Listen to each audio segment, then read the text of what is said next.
Boleh. Ya, selamat malam Bu Koni. Selamat malam Bu Monik, senang sekali ketemu. Ya, terima kasih Bu Koni untuk dukungannya untuk Israel ya. Saya sebagai orang yang mendukung Israel sangat senang ada suara seperti dari Bu Koni.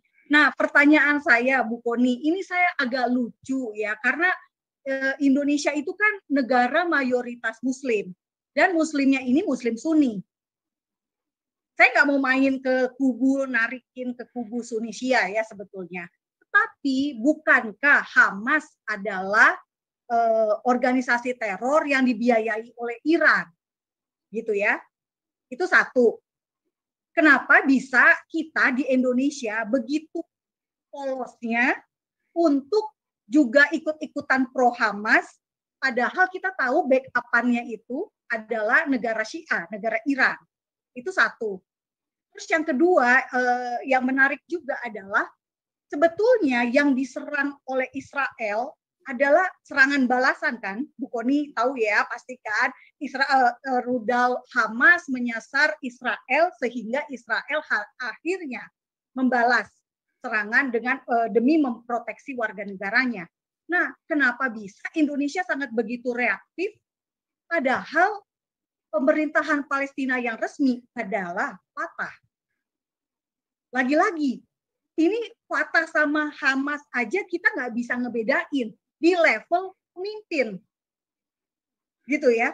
Kalau di level bawah, oke lah saya maklum. Tapi ini di level pemimpin gitu loh Bu Koni. Nggak bisa ngebedain geopolitik gitu ya. Nggak bisa membedakan satu partai berkuasa di tepi barat, satunya lagi partai berkuasa di Gaza. Nah, pertanyaan saya Bu Koni, apakah pemerintah kita punya pembisik yang kurang cerdas dalam soal geopolitik, atau memang yang tadi seperti Pak Sang katakan, ini ada kepentingan gitu ya, kepentingan memainkan isu sedemikian rupa sehingga merawat kesalahpahaman dan misinformasi ini dari atas sampai ke bawah.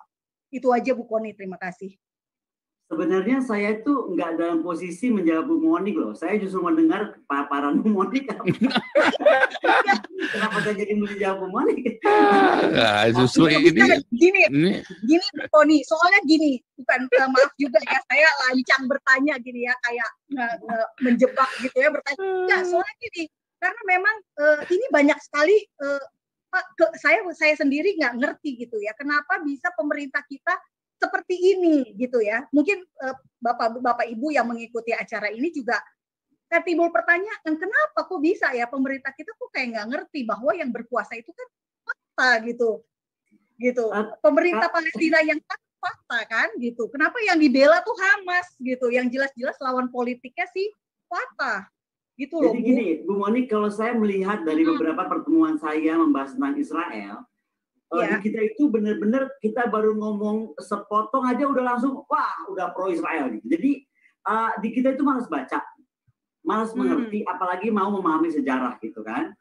Jadi itu mungkin juga ada kendala. Yang kedua adalah seringkali ada anggapan Gus Dur aja, tadi juga di situ ditulis Gus Dur aja nggak jadi presiden lagi karena bela Israel. Itu kayaknya somehow di beberapa pemikiran orang tuh kayak melekat. Jadi itu Israel tuh seperti high hanging fruit, mendingan jangan disentuh lah. Kita mainnya yang low hanging fruit aja gitu. Nah, jadi kalau ditanya sama Ibu kenapa membela Hamas, menurut saya daripada kita perdebatkan itu kenapa membela Hamas, harusnya di kita ini ada semacam orang atau siapapun yang berani menerangkan begini fakta tentang Israel. Kebetulan karena saya pernah tinggal di sana, saya tahu betul orang Israel itu orang-orang yang manis-manis loh, orang baik-baik, asli.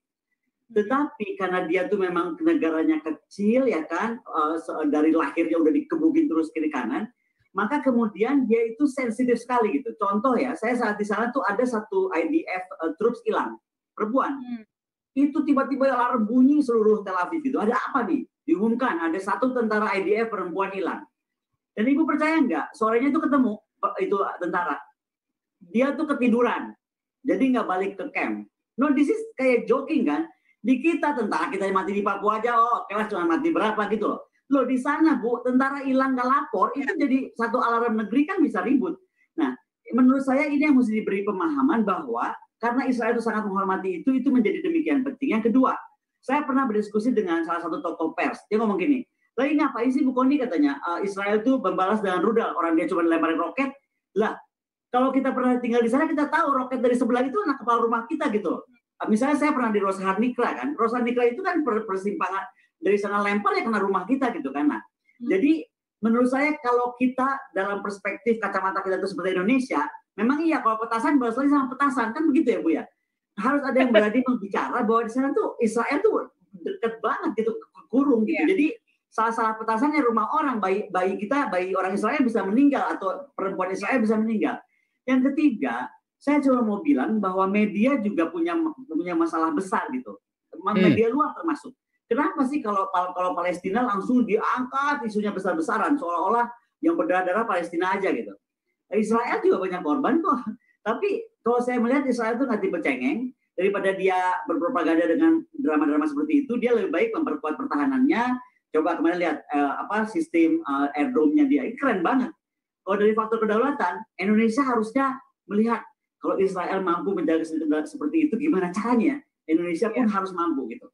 Jadi kalau saya lebih mengarahkannya ke sana, sehingga akhirnya ada pemahaman bahwa kedaulatan di mata kita yang negaranya luas seperti ini gitu kan, saya nggak bisa lihat ibu mungkin dari timur ke barat sama terbang berapa jam, beda sama Israel yang udah langsung di depan hidung gitu. Jadi petasan sekilas itu bisa dibalas betul-betul dengan dengan sebuah tindakan nyata. Karena sekali lagi kedaulatan buat Israel itu segala-galanya, mengingat lokasinya dan bagaimana sejarah panjangnya.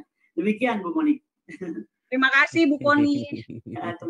Oke, luar biasa. Salam saudara-saudara, terima kasih sudah menonton video ini dari awal pertengahan sampai selesai.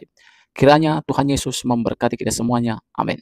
Kita sudah dengarkan tadi pengalaman dari seorang Ibu Kony Bakri yang menceritakan tentang pengalamannya yang pernah lama tinggal di Israel. Beliau mengatakan bahwa orang-orang Israel orangnya baik-baik, orangnya ramah-ramah, orangnya lembut-lembut. Saudara-saudara, ketika saudara dan saya menonton ini, apa yang menjadi komentar kita semua? Karena selama ini kita melihat khususnya di negeri kita, negeri tercinta, begitu banyak di antara mereka benci tentang Israel. Bahkan ketika mendengar tentang bangsa ini, mereka merasa najis mendengarnya.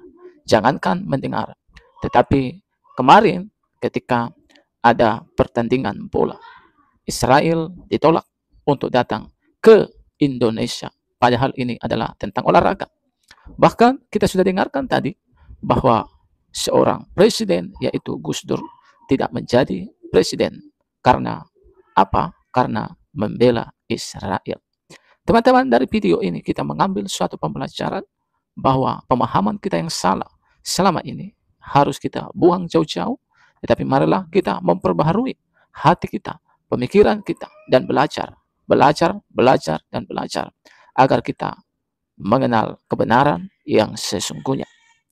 Seperti yang disampaikan oleh Ibu Kony Bakri, kita katanya orang-orang Indonesia menurut penelitian, orangnya begitu banyak malas membaca.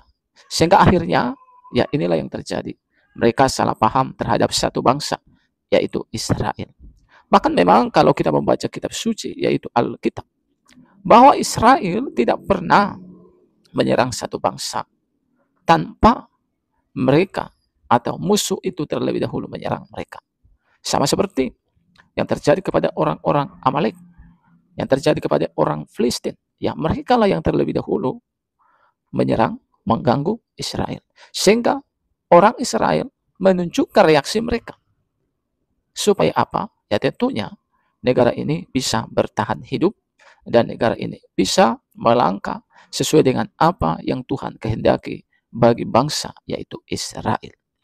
Nah, itu pelajaran Alkitab dan juga tentunya adalah pelajaran tentang sejarah. Nah, teman-teman, apa yang menjadi komentar saudara? Silakan isi di kolom komentar.